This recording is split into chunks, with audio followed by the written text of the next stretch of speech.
Cristo obrar en mi corazón y dejé de usarlo. Y así comenzamos a visitar el grupo pequeño y nos ofrecieron un estudio bíblico restaurados. Y nosotros dijimos, está bien, hermano, un estudio maravilloso de 6 lecciones, las cuales fuimos aprendiendo cada reunión, la cual nos hizo reflexionar de lo que habíamos dejado, del valioso amor que Jesús tenía por nosotros. Y hemos decidido juntamente con mi esposo y mis hijos volver a Jesús. ¿Por qué? Porque Jesús es lo mejor que podemos tener. Lejos de Jesús no somos nada. Y agradezco a Dios y agradezco a la iglesia, porque cuando yo era joven, yo me bauticé en esta iglesia, pero en esta iglesia yo no le servía a Jesús.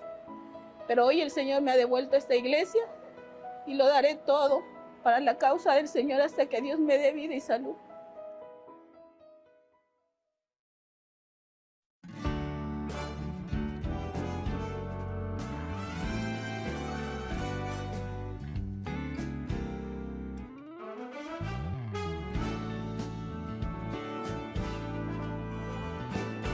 Podemos ver se acerca el fin, señales por doquier, angustia en el porvenir, pensamos en morir, pero en medio de mi aflicción me puedo alegrar, porque sé que se aproxima nuestra redención.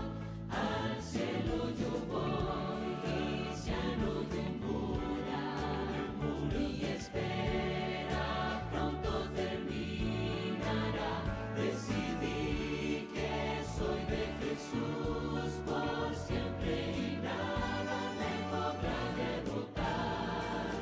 Nada, pronto Cristo vendrá y al cielo yo voy.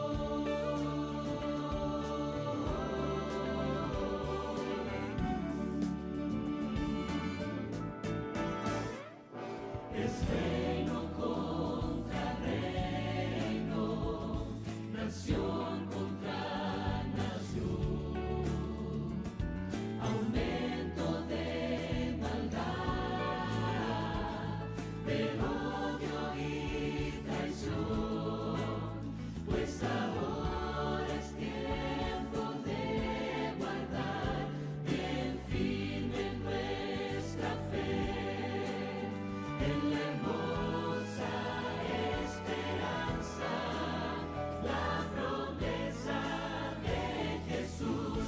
Al cielo yo voy y ya no demora, mi espera pronto terminará. Decidí que soy de Jesús por siempre y nada me podrá derrotar. Nada, pronto Cristo vendrá y al cielo yo voy. Pronto veremos en las nubes, Cristo volverá, lleno de gloria, honra y poder, vendrá a buscar a aquel que fue fiel. Al cielo yo voy y ya no demora, mi espera pronto terminará. Decidí que soy de Jesús por siempre y nada me podrá derrotar. Nada, pronto Cristo vendrá y al cielo yo voy, pues Cristo vendrá. Esta espera terminará. Pronto Cristo vendrá y al cielo yo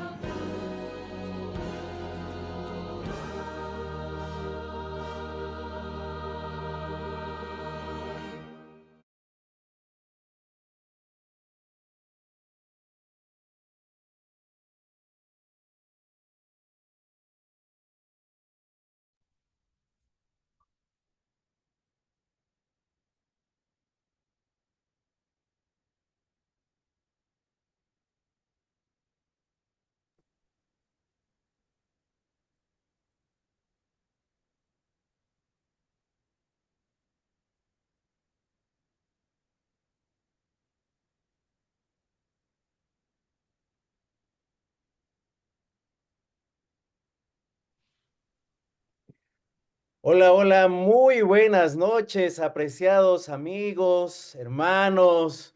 Es una alegría poder estar con cada uno de ustedes. Un saludo acá desde la ciudad de Quito a cada uno. El día de ayer estuvimos con una gran bendición de poder aprender muchas enseñanzas de parte de nuestro Dios y en esta noche no puede faltar ese deseo de seguir aprendiendo. Así es que quisiéramos extender una cordial bienvenida a todos nuestros amigos. Ya somos 242 conectados, personas. Algunos están dos o tres personas en una familia. Entonces queremos darle un abrazo a la distancia y desearles que Dios pueda bendecirles y que juntos podamos seguir creciendo en la palabra de Dios y a través del Espíritu Santo poner en práctica aquellos consejos que Él nos permite conocer. Así que, queridos amigos, sean todos ustedes bienvenidos. Aquellos amigos que también están conectados en algunas redes sociales allí en YouTube, también le enviamos un saludo muy especial a ellos y que juntos podamos prepararnos para muy pronto estar con Cristo Jesús. Bienvenidos una vez más a todos ustedes. Así. Un abrazo cariñoso para cada uno de ustedes, apreciadas familias de la Misión Ecuatoriana del Norte, de todas las iglesias. Que Dios bendiga esta noche también, así como anoche. Queremos que pongan atención aquellos que se están conectando por primera vez, tal vez. Vamos a dar las mismas indicaciones que dimos anoche para el buen desarrollo de este programa. No se olvide, el tema será grabado y subido a la página de YouTube del Amén.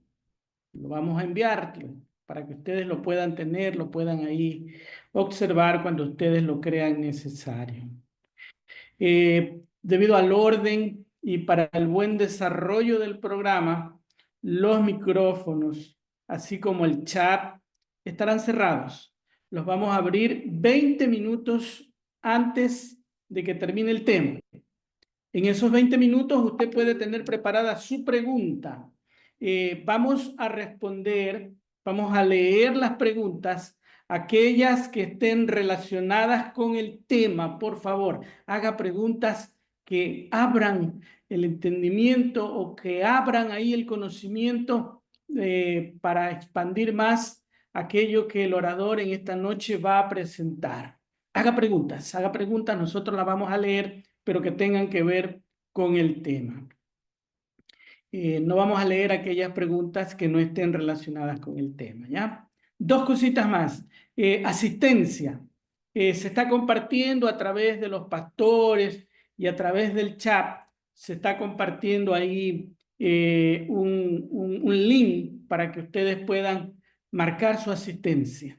De esa manera, aquellos que puedan o que quieran tener un certificado de este programa, certificado en línea, se lo vamos a extender. Pero por favor, tiene que usted inscribirse en aquel link que los pastores ya están compartiendo y lo vamos a compartir también a través del chat.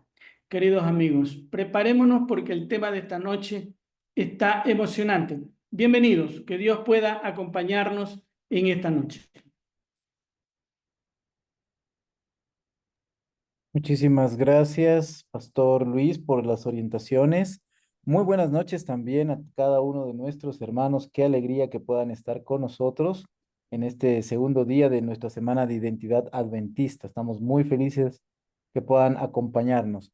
Queremos también dar la bienvenida de manera especial a nuestros hermanos que están conectados de la Misión Ecuatoriana del Sur y hay varios hermanos que se están conectando también desde otros países, vecinos, amigos. Ayer nos escribieron de Puerto Rico, de Chile, de Perú, así que sean todos bienvenidos. Deseamos de todo corazón que Dios los bendiga, que Dios los acompañe.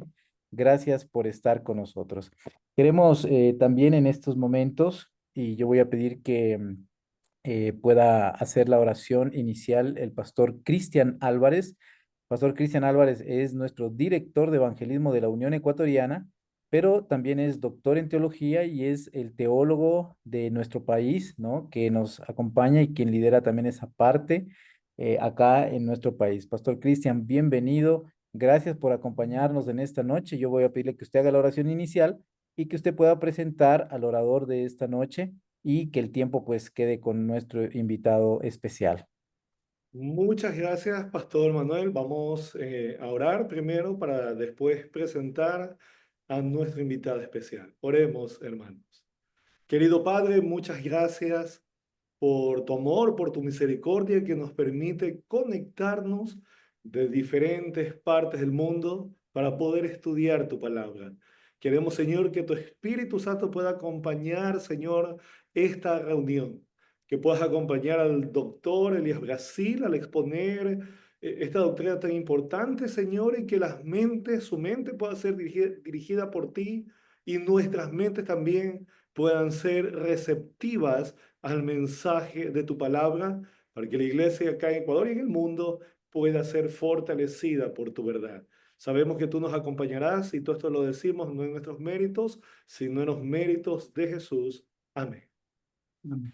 Mis hermanos queridos, para mí es una alegría poder esta noche presentar a nuestro invitado, un invitado muy especial, es un amigo, alguien, ¿verdad?, con quien nos conocemos ya hace bastantes años, el doctor Elías Brasil. Déjenme hacer una pequeña presentación. El doctor Elías Brasil de Souza ha servido a la iglesia como pastor y profesor de teología en Brasil. Fue algunos años también director del SAD ahí en IAN, ¿no? Lo que ahora es FATBA. Actualmente, él se desempeña como director del Instituto de Investigación Bíblica de la Asociación General. Y solamente permítanme explicar un poquito, así en 15 segundos, qué es esto del Instituto de Investigación Bíblica, ¿no? Si ustedes entran a la página del Instituto de Investigación, ustedes se van a dar cuenta que este instituto existe para promover el estudio y la práctica de la teología y el estilo de vida adventistas, tal como lo entiende la Iglesia mundial, y explorar, ¿verdad?, más profundamente esa verdad bíblica. También para proporcionar experiencia, recursos teológicos a la administración de los departamentos de la Asociación General, a la Iglesia mundial. También se encarga de identificar áreas de preocupación doctrinal y teológica y fomentar el compromiso con las verdades bíblicas y fomentar y facilitar el diálogo dentro de la comunidad teológica adventista del séptimo día para fomentar la unidad doctrinal y teológica en la Iglesia mundial. Entonces, cuando ustedes miran, nuestro invitado es realmente un privilegio tenerlo acá. El doctor Elías Brasil es el director de nuestro instituto. Así que, doctor Elías Brasil, para mí es un gusto saludarlo, un abrazo. Sé que está un poquito afónico allí de la voz, pero yo lo escuché bien cuando conversamos y sé que el Señor lo va a ayudar. Así que un abrazo desde Ecuador y que podamos, ¿verdad?, disfrutar de este momento. Muchas gracias, Pastor Christian, por su amable presentación. He llegado de un viaje mientras me preparo para el otro y en este proceso mi voz fue afectada, pero yo espero que Dios va a me ayudar a comunicar la palabra y va a ayudar a ustedes a entenderme. Voy a hablar el más cerca que puedo del micrófono para que ustedes puedan entender la comunicación. El tema que vamos a presentar esta noche es el tema fundamental para la Iglesia Adventista del Séptimo Día, que es el tema del juicio investigador. Nosotros, como adventistas, nosotros tenemos en común con las otras denominaciones cristianas muchas doctrinas. Nosotros creemos en la segunda venida de Jesús, así como otros evangélicos lo creen, y aún la Iglesia Católica. Creemos en la mortalidad del alma o la inmortalidad condicional del ser humano. Y esta es una doctrina que también no somos únicos. Nosotros no somos únicos. Hay dominaciones que creen como nosotros. Y así se podrían mencionar muchas doctrinas. Pero cuando se trata del juicio investigador, esta es la distinción adventista. Esta es la marca de nuestra identidad. Si uno no cree en el juicio investigador, si uno no lo entiende, no lo acepta, uno no puede decir que es un adventista del séptimo día, porque el juicio investigador es la doctrina distintiva. Por supuesto que hay doctrinas que son fundamentales, como la justificación por la fe, la salvación. Todo esto es muy importante y es la base. Para una vez que uno tiene la base, hay que construir algo sobre la base. Y lo que se construye sobre la base es la estructura de teología adventista. Y en esta teología, el juicio investigador es de fundamental y crucial importancia. Mi presentación para ustedes esta noche, y de paso, estoy muy contento por la oportunidad de estar con ustedes. Eh, ya estuve en Ecuador una o dos veces y tengo mucha apreciación por este país y por el trabajo que ustedes hacen ahí. Pero para esta presentación, yo dividí mi ponencia en tres partes. Y el título es El juicio investigador, fundamentos bíblicos. Pero dentro de esta temática general, yo voy a dividir mi ponencia en tres partes. Primero, nosotros vamos a ver los fundamentos generales, cómo Dios trabaja con un modelo de juicio investigador a lo largo de la Biblia. Esa es la primera parte.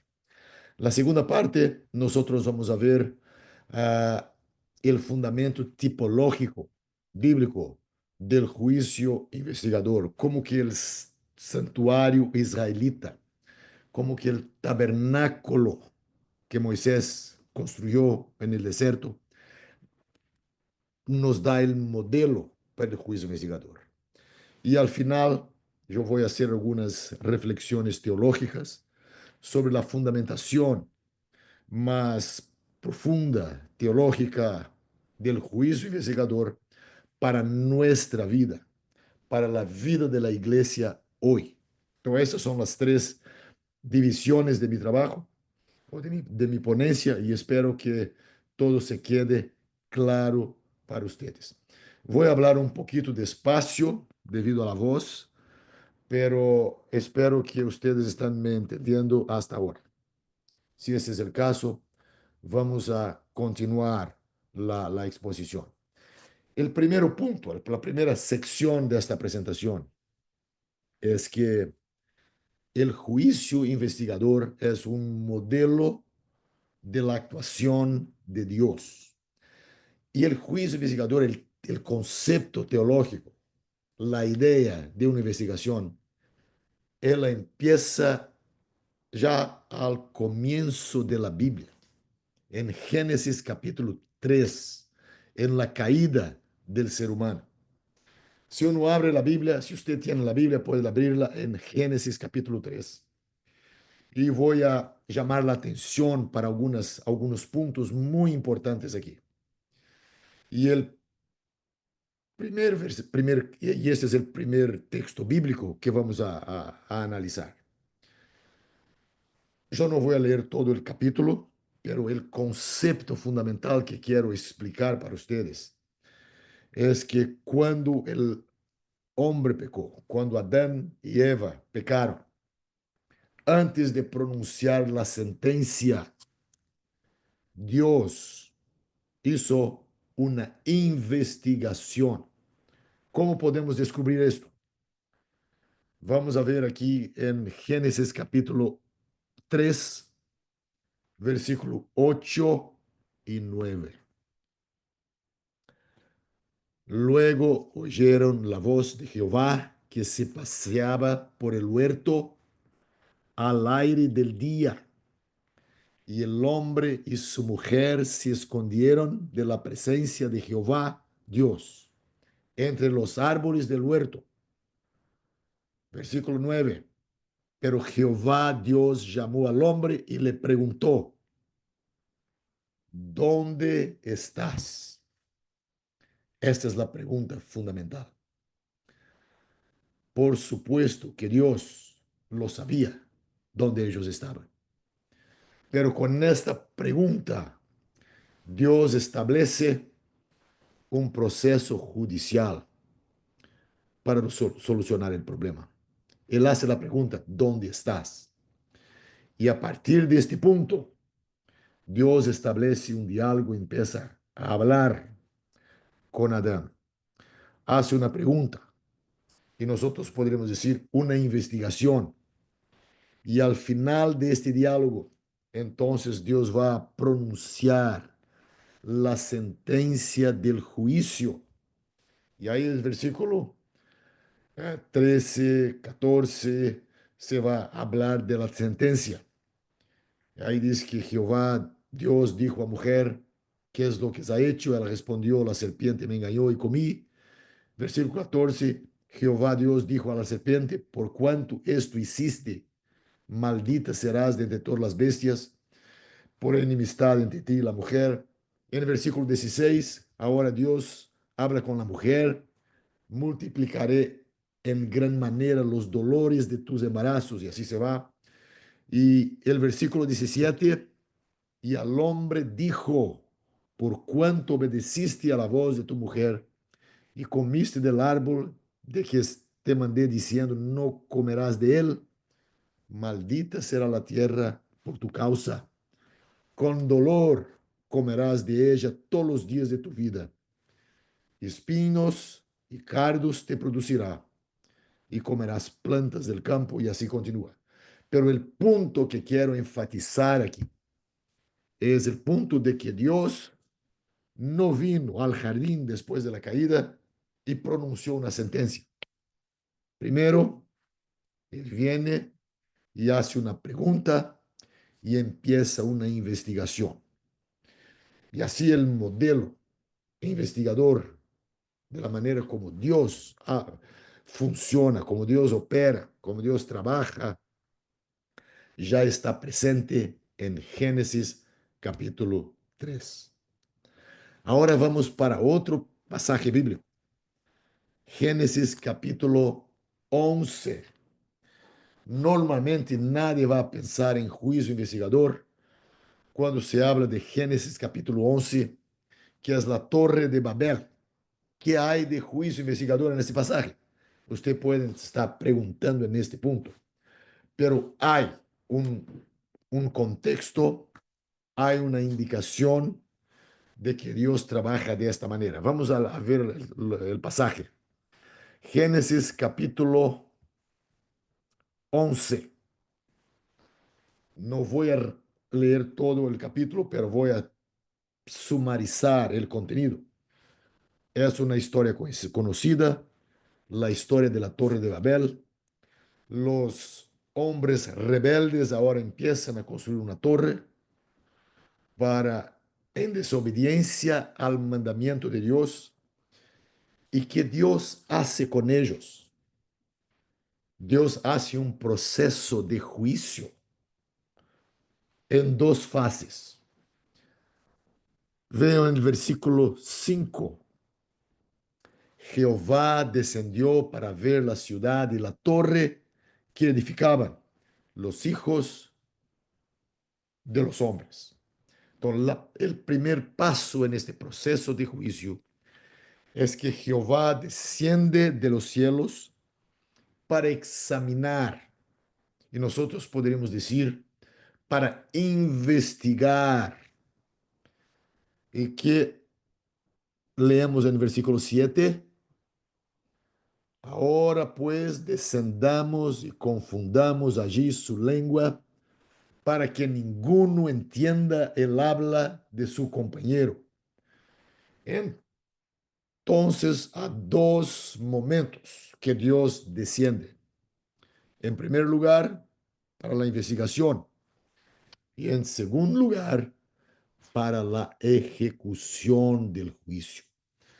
Entonces, de nuevo, hay una confirmación de la manera como Dios actúa, de la manera como Dios se relaciona con los seres humanos, con el cosmos, con el mundo.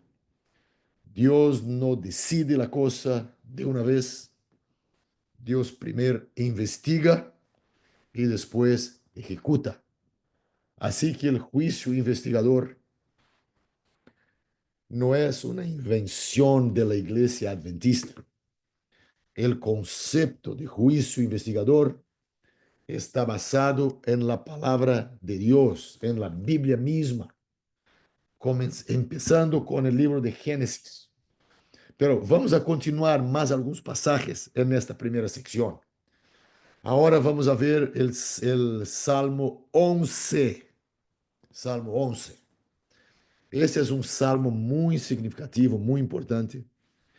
Y quiero llamar la atención de ustedes para el versículo 4.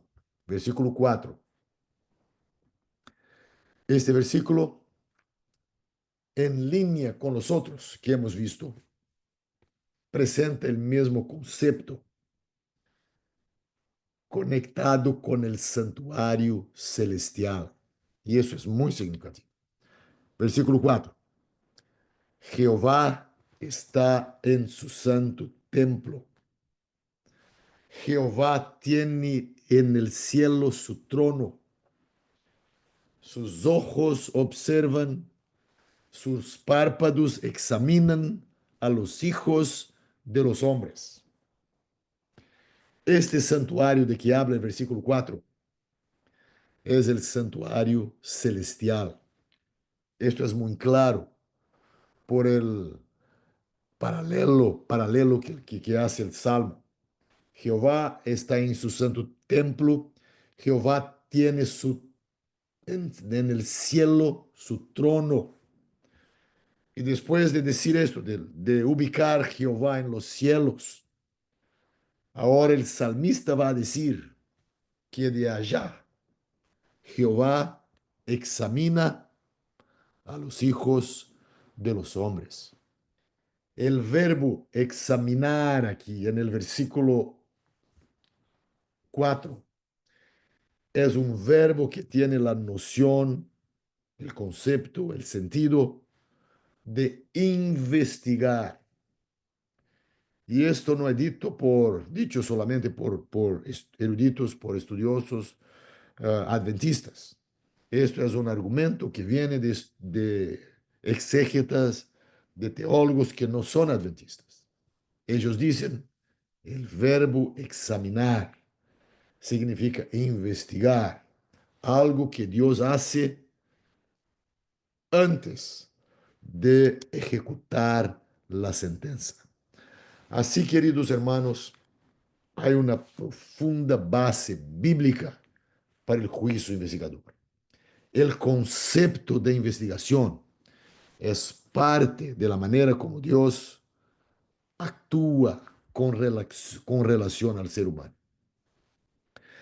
Y estos tres pasajes que he leído para ustedes no son las únicas, hay mucho más, no tenemos tiempo para ir a todas, pero puedo mencionar aquí el libro de Ezequiel, donde Dios también hace un juicio. El pueblo de Dios se había caído en la apostasía, en la idolatría. Entonces, Ezequiel capítulo 1 describe a Dios que viene al templo después sale del templo y ahí el juicio viene.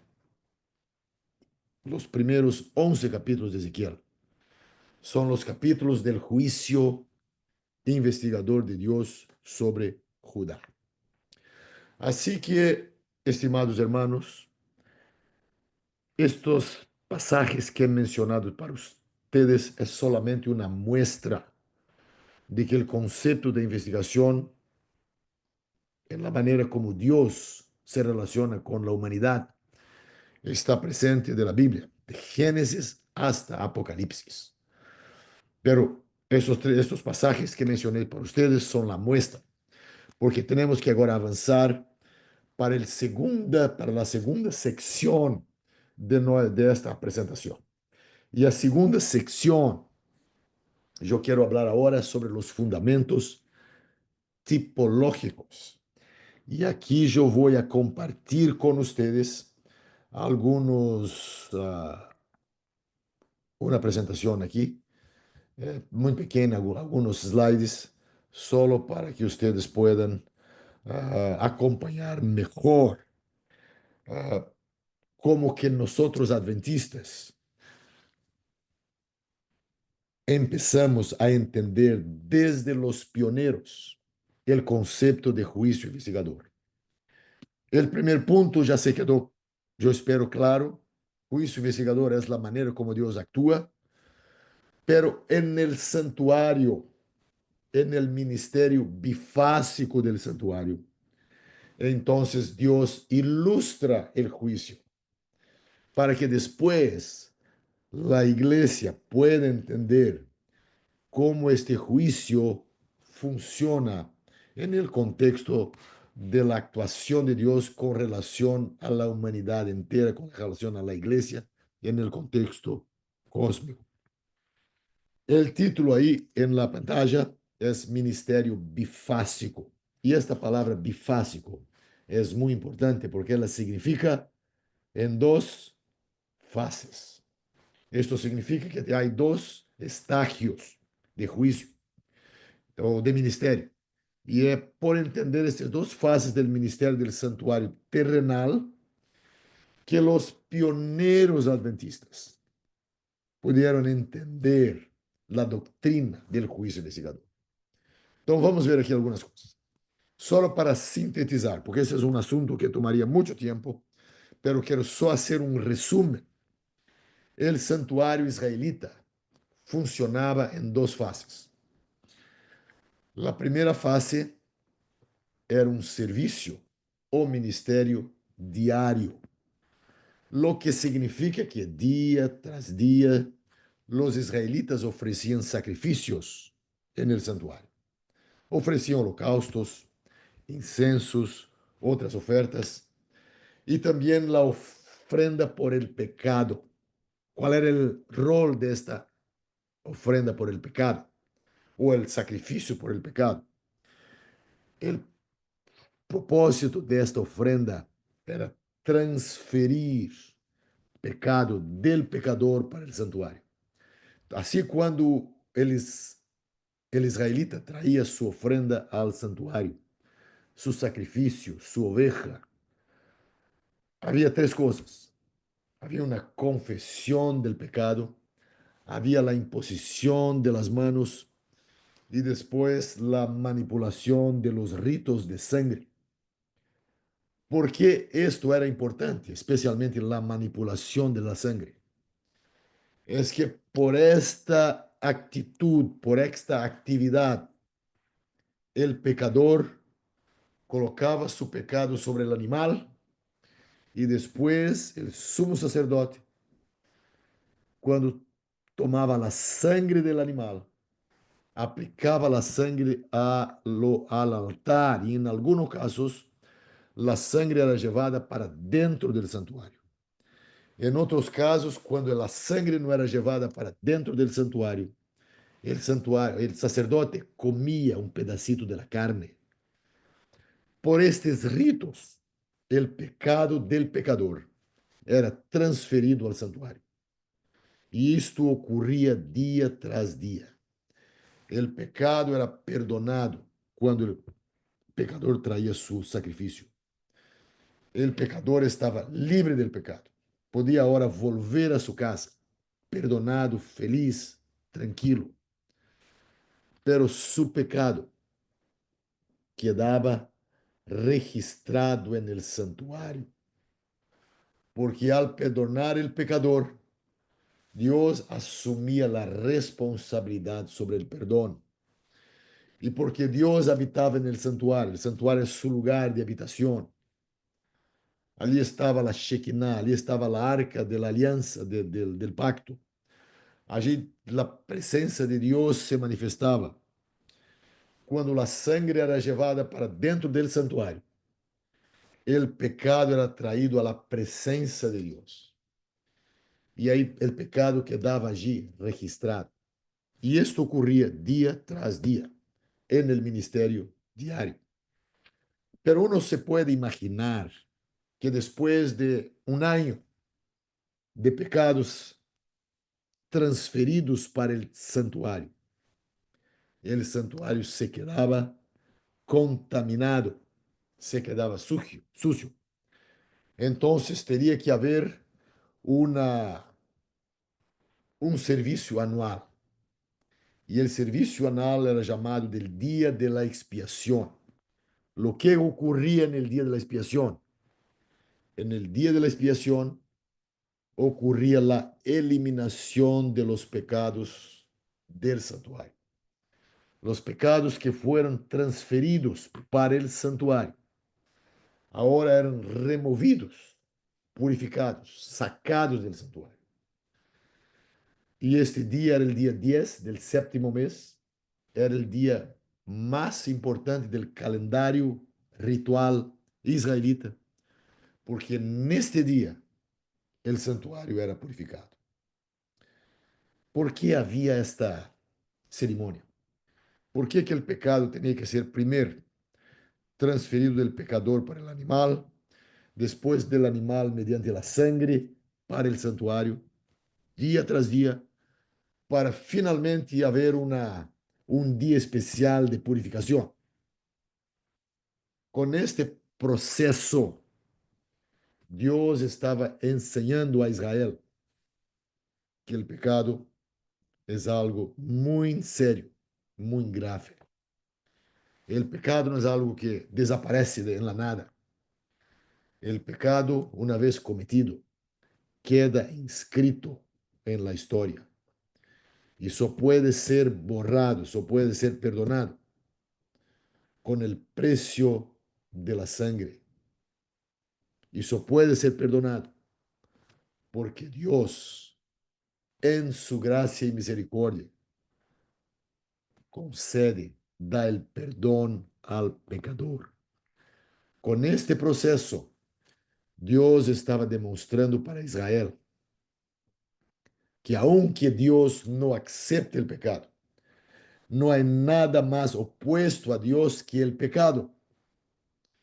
Pero a causa de su gracia, de su infinito amor, Dios absorbe el pecado en sí mismo a través de la sangre, a través del sacrificio. Pero al final, en el día de la expiación, Dios reconoce aquellos que transfirieron sus pecados para el santuario y elimina los pecados del santuario para siempre. Y al final de los ritos del día de la expiación, lo que ocurre aquí. Voy a mostrar para ustedes aquí un gráfico, después voy a explicar. Al final del día de la expiación, había entonces el rito de los dos machos cabríos. Uno era llamado, o mejor, en el inicio del día de la expiación, se lanzaba la suerte. Uno de los machos cabríos era sacrificado y su sangre era aplicado en el santuario para remover el pecado del santuario. Y este macho cabrío representaba a Cristo y su sacrificio en la cruz. Pero el otro macho cabrío, cuya suerte era para Azazel, este no era sacrificado. Este se quedaba vivo allí. Al final de los ritos de purificación, el sumo sacerdote ponía sus manos sobre la cabeza del macho cabrío y confesaba los pecados de Israel, así transfería los pecados de Israel para aquel macho cabrío. Y ahora aquel macho cabrío era expulso del campamento para el desierto y abandonado allá. Así este macho cabrío hacía una obra de eliminación, de remoción del pecado para el desierto. Con esta ceremonia, Dios está mostrando para Israel cómo Dios trabaja para eliminar el pecado. Al mismo tiempo, Dios está demostrando que al final del juicio investigador, el responsable por el pecado será punido. Habrá su castigo. Y por supuesto que el macho cabrío para Sacel y su abandono en el desierto representa Satanás durante el milenio. Así que en el santuario, en los ritos del santuario, nosotros tenemos una ilustración de cómo Dios trabaja con el pecado. Pero en el santuario de Israel eran solamente símbolos, ilustraciones, porque en términos cósmicos la cosa es mucho más amplia. Todo eso está apuntando para la obra de Jesús en la cruz y después en el santuario celestial. Cuando los pioneros adventistas intentaron entender las profecías de Daniel 8:14, lo que abrió las puertas para que ellos pudieran entender lo que está ocurriendo hoy en los cielos, fue precisamente el santuario terrenal y sus ceremonias, su proceso de ritos, de sacrificios y finalmente la expulsión de Satanás para el desierto. Así, en estos machos cabríos hay un simbolismo. Uno representa a Cristo, otro representa a Satanás. Y en el juicio investigador hay la vindicación de la justicia de Dios, la revelación del amor de Dios y la expresión de la ira de Dios sobre el pecado humano. Eu vou parar agora os slides, porque vou continuar agora para a terceira e última parte desta ponência. E aqui agora eu quero explicar algumas coisas para vocês do ponto de vista teológico do juízo investigador. E vou, por supuesto, mencionar algumas outras passagens, né? ¿Cuál fue el punto que llevó a nuestros pioneros a entender el juicio investigador? Y yo pienso lo que provocó toda la situación y los estudios y las reflexiones fue el gran chasco de 1844, porque los pioneros esperaban que Jesús iba a volver en octubre de este año. Como Jesús no volvió, ellos tenían certeza que los cálculos proféticos estaban correctos. Pero ahí, después de muchos estudios, ellos encontraron que lo que ocurriera no fue la venida de Jesús a la tierra, pero la pasaje de Jesús del lugar santo del santuario celestial para el lugar santísimo del santuario celestial, para hacer la obra de investigación que fuera simbolizada, que fuera tipificada por el tabernáculo terrenal. Ahora vamos a los pasajes bíblicos que llevaron a los pioneros a llegar a esta conclusión y que nos ayuda a entender el fundamento bíblico de la doctrina del santuario celestial y del juicio investigador. En el libro de Daniel hay dos capítulos que son muy importantes en este contexto. El primer capítulo es el capítulo 7 de Daniel, que es una profecía, una secuencia de imperios, pero el clímax de esta profecía es una escena de juicio que ocurre en el cielo. Daniel 7, versículos 9 a 14.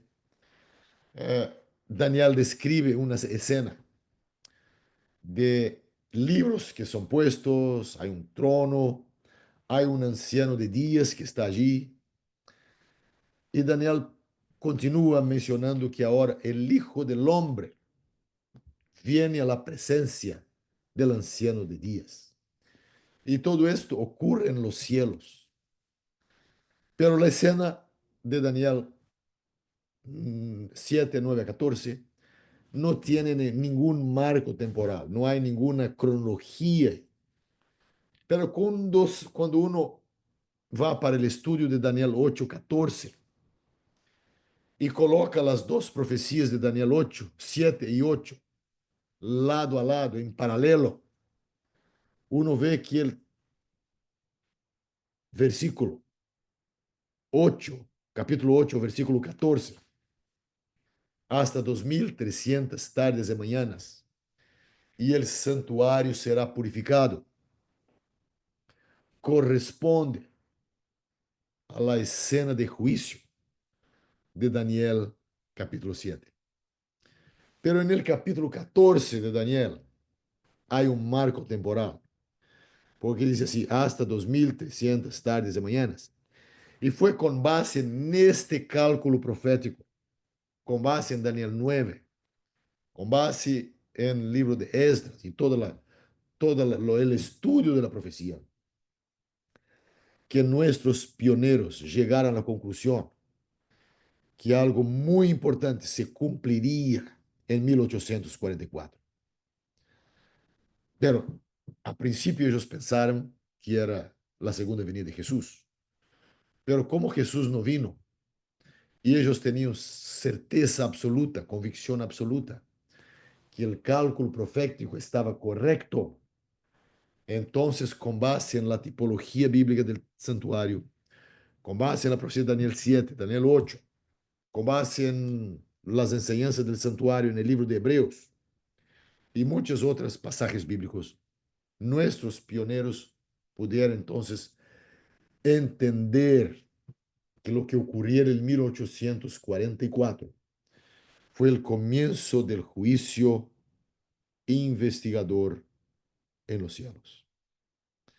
Y esa es una doctrina profundamente importante para la iglesia, porque es, en primer lugar, una doctrina bíblica. Está basada en la palabra de Dios. Pero esta doctrina también muestra la conexión del cielo con la tierra. Hay algo que está ocurriendo en los cielos hoy que tiene implicaciones para la tierra.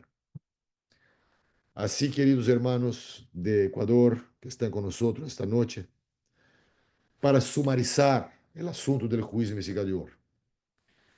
El juicio investigador tiene el propósito, entre otras cosas, de revelar el carácter de Dios delante del universo. Dios podría juzgar la humanidad entera, Dios podría juzgar a los salvados, cada uno de nosotros, en una fracción de segundos. Dios no necesita tiempo, años para este juicio. Pero las criaturas del universo, los ángeles, los mundos no caídos, tienen el derecho de saber que nosotros cuando adentramos en el cielo no será por una decisión arbitraria de Dios, pero que hubo un juicio y en este juicio el carácter de Dios fue vindicado por el perdón que Dios dio a su pueblo. En nuestra comprensión del juicio investigador, el juicio empieza con los muertos, pero al final de la historia humana, el juicio va a alcanzar los vivos. Y cuando esto ocurrir, entonces, muy rápidamente, muy pronto, los últimos eventos de la historia del mundo se van a bater sobre la tierra. Así, mis queridos hermanos, esta doctrina es fundamental para nuestra identidad como pueblo de Dios. No somos el pueblo de Dios. Dios está interesado en nosotros. Y cuando nosotros aceptamos a Cristo, pedimos a Él perdón por nuestros pecados son transferidos, registrados en el santuario celestial. Pero en el juicio investigador, nuestros pecados son removidos del santuario celestial y desaparecen para siempre. Cuando esto ocurre, la decisión final para la salvación o la perdición está tomada. Pero no tenemos que tener miedo de este juicio, porque en este juicio en los cielos tenemos un abogado, un perfecto y amante abogado. Este abogado nos defiende. Y Elena de White tiene dos citas donde ella menciona que en el santuario celestial, cuando nuestros nombres pasaren allí, Jesús va a mostrar sus manos perforadas por los clavos a su padre y va a decir, él, ella es mío, porque en las palmas de mis manos les tengo grabado. Así, queridos hermanos, el juicio investigador es una revelación para todo el universo del carácter bondadoso y amoroso de Dios. No tenemos que temer el juicio. Lo que tenemos que hacer es confiar en Jesús. El juicio existe porque la eliminación del pecado, la manera como Dios trabaja con el pecado, tiene que ser abierta, tiene que ser revelada para el cosmos, para el universo entero, para que el universo entero pueda comprender y entender el carácter de Dios. Así, queridos, estimados hermanos y hermanas, ah, podría continuar hablando aquí, pero yo pienso que ese es el momento de parar, cumplir con el tiempo y que Dios pueda bendecir a ustedes. Ustedes continúen a estudiar ese tema. En los libros del Espíritu y Profecía, El Gran Conflicto, hay capítulos enteros sobre el tema. Hay también el libro Cristo en su Santuario de Elena de White. Estudien esos temas y también los enseñen para otras personas en los estudios bíblicos para que más personas puedan entender la belleza de la verdad de Dios y el privilegio que nosotros tenemos como adventistas del séptimo día de entender esta doctrina y así entender mejor y apreciar el carácter de Dios. Que Dios bendiga a ustedes y estoy listo para las preguntas si hay alguna. Muchísimas gracias, doctor. Realmente este tema es apasionante por el contenido, por el significado. Y hay muchos hermanos que están preguntando. Yo tengo aquí varias preguntas. Vamos a, en honor ahí, en respeto a la voz que está un poquito con usted complicada, vamos a tener unas 7 preguntas, pastor. Ok. La primera dice, ¿el juicio investigador determina si ya somos salvados o no? Si es positivo, ¿cómo saber que la gracia de Jesús alcanzó para la salvación? No existe una prueba racional de que estamos salvos. La salvación es por la fe, basada en la gracia de Dios. Lo que tenemos que hacer es creer que somos salvos. En el momento que nosotros confesamos a Cristo como nuestro Salvador, en aquel momento estamos salvos. Nuestros pecados, a partir de aquel punto, no es preocupación nuestra, es una preocupación de Jesús. Él va a lidar con ellos en el santuario celestial. Ahí está la belleza de la doctrina del santuario. Y hay que hacer a las personas entender esto. Esto es justificación por la fe. El santuario está allá. Él va a lidar con nuestros pecados en algún punto, porque todo está registrado allá. Pero todo será hecho con base en el amor eterno e infinito de Dios, y en los sacrificios de Jesús, y en su sangre que nos lavó y nos perdonó. Bueno, muchas gracias, pastor. Una pregunta más, pastor, buenas noches. Tengo una pregunta. Según Éxodo 24, 25, 40, a Moisés se le mostró el santuario celestial para que realizara el santuario terrenal. Mi pregunta es, ¿desde cuándo existe el santuario celestial en el cielo? ¿O siempre existió? Si conoce alguna cita de la mensajera de Dios que lo sustente. El santuario celestial es la estructura donde Dios está presente. Entonces, el santuario celestial, con los ángeles, con toda la estructura que está allí, es mucho anterior al santuario terrenal. Antes de la creación estaba allá, porque el santuario celestial es el centro de comando del universo. De allí Dios coordena todas las actividades del cosmos. Decir en qué tiempo empezó, no tenemos revelación para esto. Ellen de White, hasta donde yo sepa, no habla sobre esto.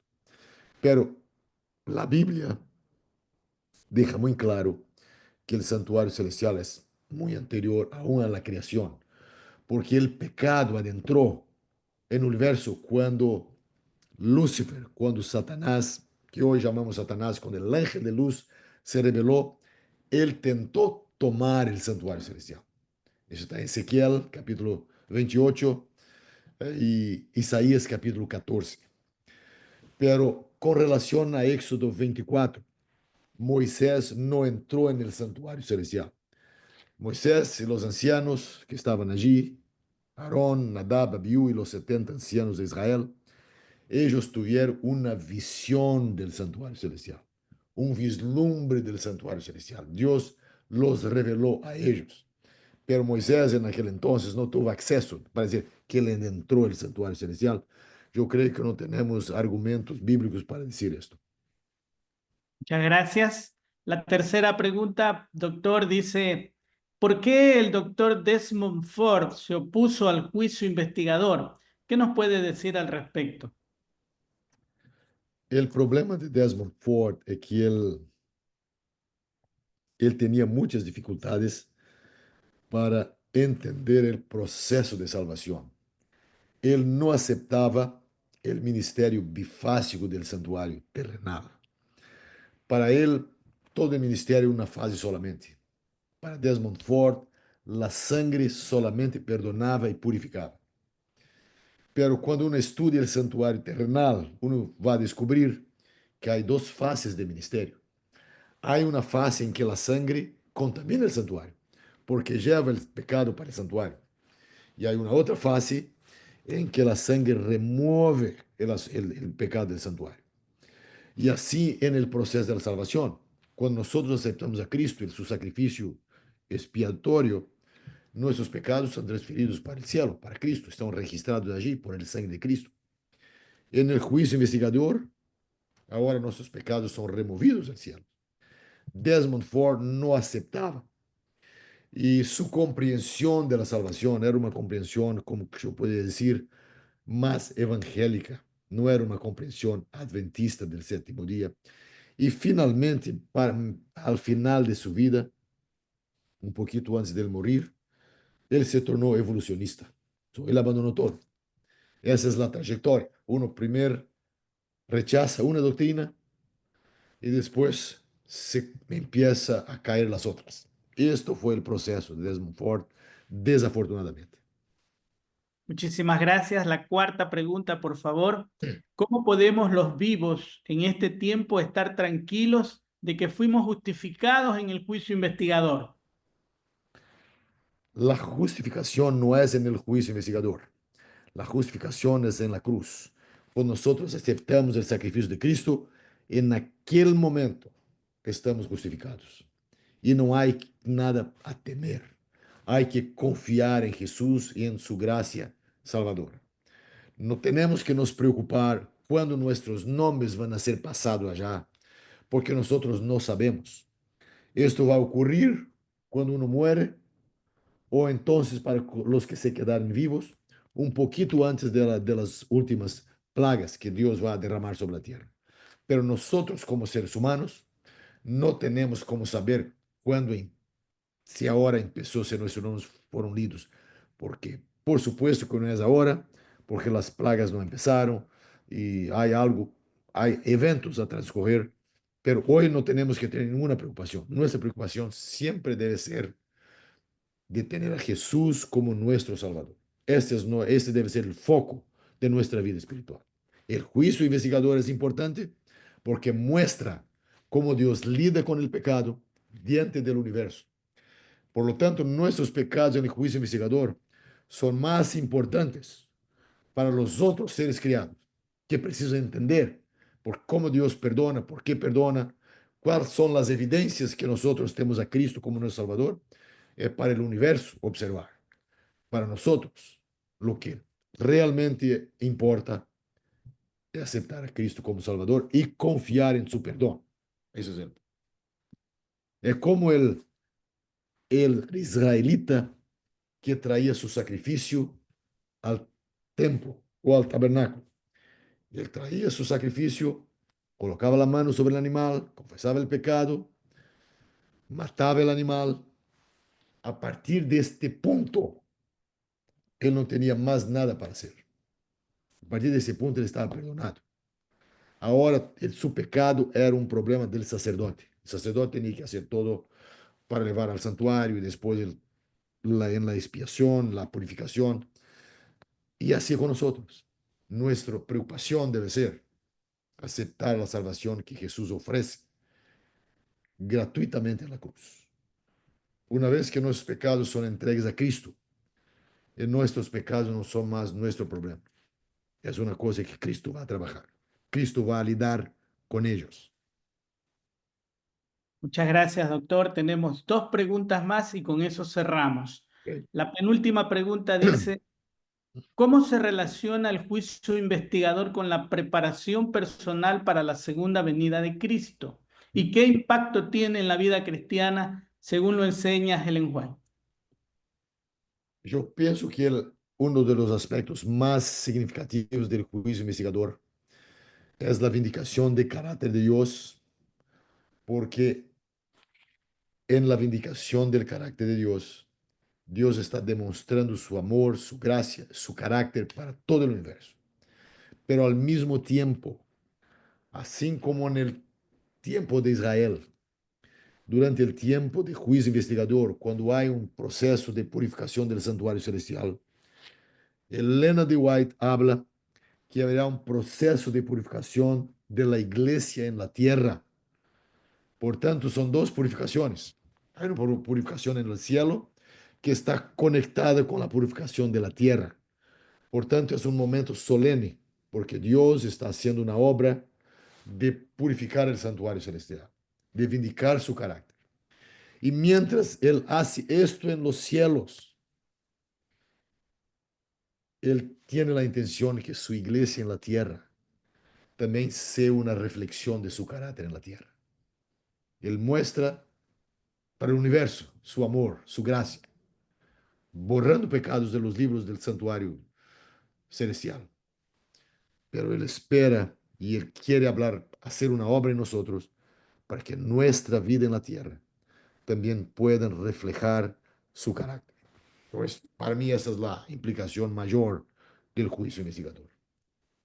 Gracias, doctor. La última pregunta dice, doctor, muchas gracias por la ponencia. Ha sido una tremenda bendición. Pregunta, ¿en qué fase del juicio investigador estamos actualmente? ¿Y cuál sigue después del regreso de Cristo? Gracias.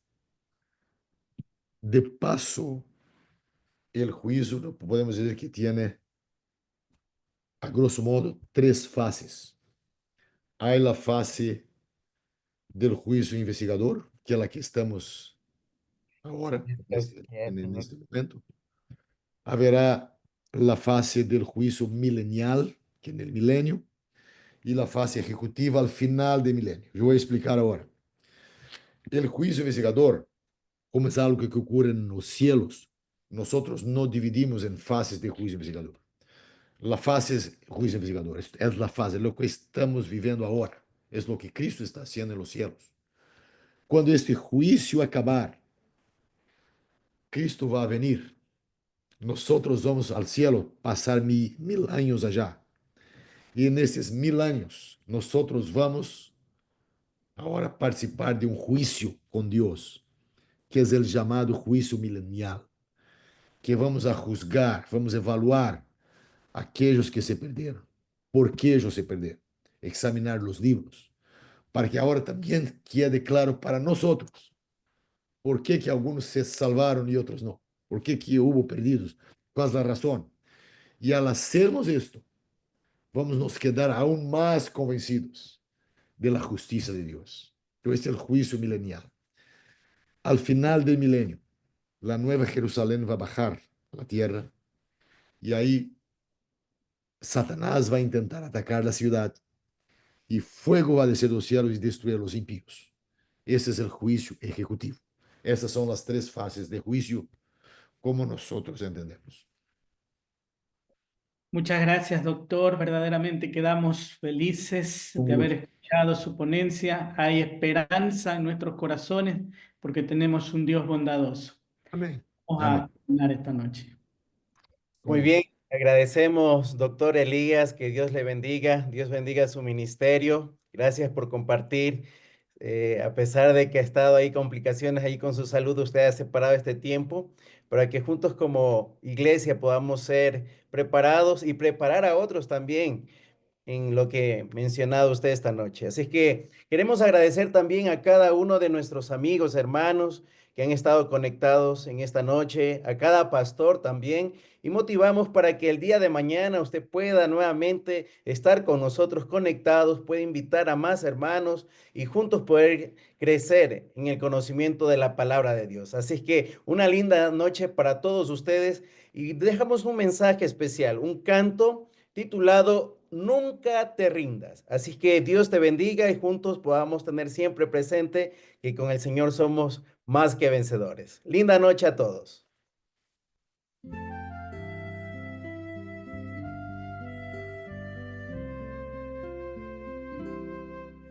Días hay, lo sé, en que triste te sientes y sin esperanza estás.